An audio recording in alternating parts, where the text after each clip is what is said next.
Mheshimiwa mgeni rasmi, tuna barabara inaanzia sehemu inaitwa Nyigo kwenda Mgololo, na unajua kile barabara kiuchumi ni barabara muhimu kwa sababu ndio iko mpakani mwa mkoa wa Iringa na mkoa wa Njombe.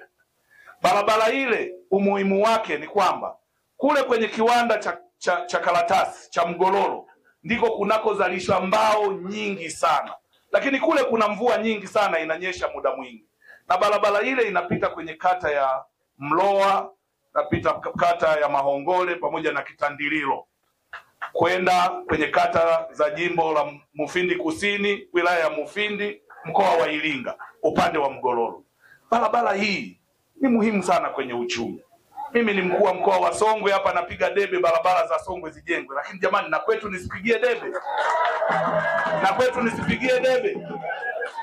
Charity inaanzia wapi? Nyumbani.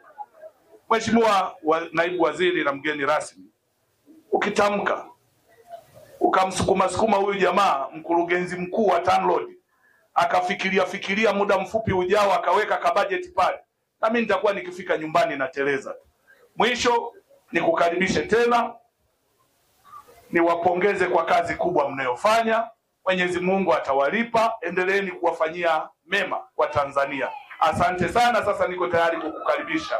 Ukirudi kwa Mheshimiwa mkuu wa mkoa, naomba niseme kwamba tumeisha saini mkataba na mkandarasi kuanza ujenzi wa barabara ya Mgololo, na barabara ya Mgololo Nyigo usanifu umekamilika, na sisi ujenzi kwa wizara tumeiweka kwenye mipango kwamba itajengwa, kwa sababu ni ya muhimu sana kwa kufanya biashara, magari yote ambao, na imekuwa ni ditua nzuri sana ili kuweza kuhakikisha kwamba magari yanapokuwa hayawezekani kupita huku chini, basi yanapita kwenye barabara hiyo ya Nyigo Mgololo.